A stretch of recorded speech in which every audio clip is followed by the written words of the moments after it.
On this Burnout Extra, I'm gonna replace the battery cable connector on my '08 Ford Explorer. Now, the connector on my positive battery cable is like super old, super corroded. It's actually like cracking right around the clamp where it clamps onto the battery terminal. Every once in a while, when I walk out to my car, it just doesn't start.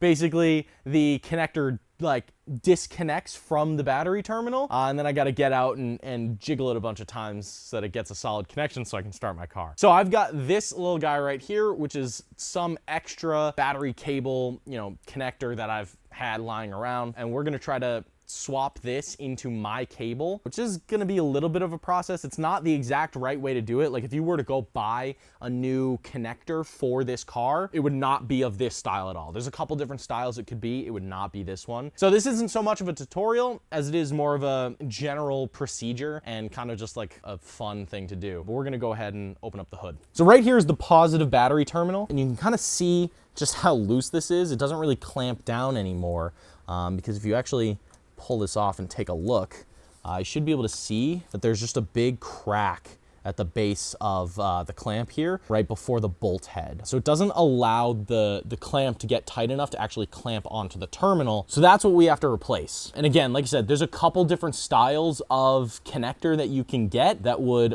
just like pretty easily swap in, and then you can connect it to the battery. But we are going to try to do something else and use this old one that we've got right here. So we're gonna see how this goes. So normally when you're working with a battery, the first thing you wanna do is disconnect the negative cable and then disconnect the positive. That will basically make it arc as little as possible if you disconnect the negative first. Since, like I said, this one isn't really connected at all, I just popped it off. But I am gonna disconnect the negative cable before I start working on this, just to prevent any arcing. So my negative battery terminals held on with a little 5/16 bolt. So I've just got like a little spin tight here to pull that off. It's also good that we're doing this because there is a ton of battery acid built up on this terminal. So that'll give me a good opportunity to clean that. I'm just gonna let that kind of hang out there. And now I'm good to start working on the positive terminal. Like I said, this is gonna be a little bit MacGyvered together, but the first step is pulling out this bolt so we can kind of pull out the clamp piece. So you can see I'm loosening this bolt all the way out.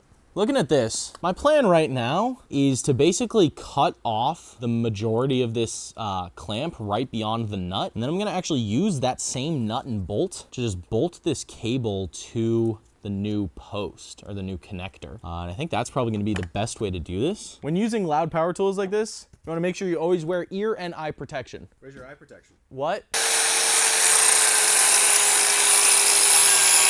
So we cut this little piece off.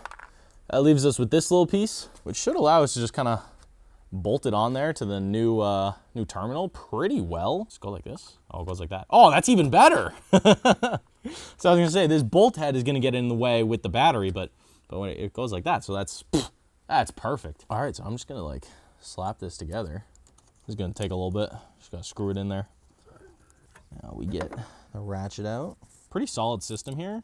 It's kind of like all built-in washers. No need to add anything. That's like a pretty solid connection right there. I'm good to just kind of slap this on here. Let me cut that zip tie.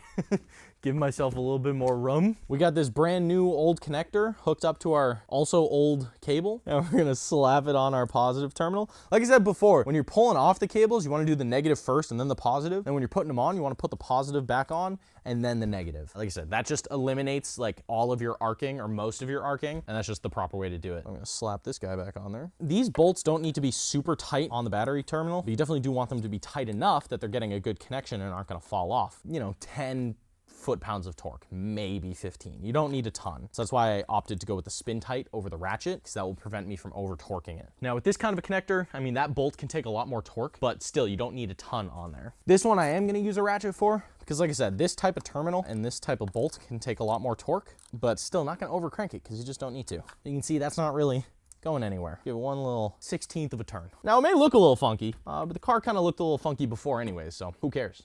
I mean, it's a pretty simple repair if you do find yourself in a situation like mine where your terminals are rusted out, your connectors are bad, they're just, you know, broken and cracked so you can't get a good connection. It's a super easy fix to just slap one of these on here. Like I said, this is not the proper way to do it, but we had these lying around, so we made it work. That's all there is to it. If you did enjoy this video or found it helpful, make sure you do hit that like button and definitely subscribe. If you do want to see more content about this 08 Ford Explorer, we do have a bunch of videos on the channel already, and we will have a couple more coming out soon. So definitely subscribe. And if you were interested in, you know, copping yourself some dope ass Burnout merch, there's a link in the description to our store. Go check it out. There's some pretty cool stuff on there. We got a lot more stuff coming soon. But that's gonna do it for this video. So thank you for watching. We'll see you in the next one.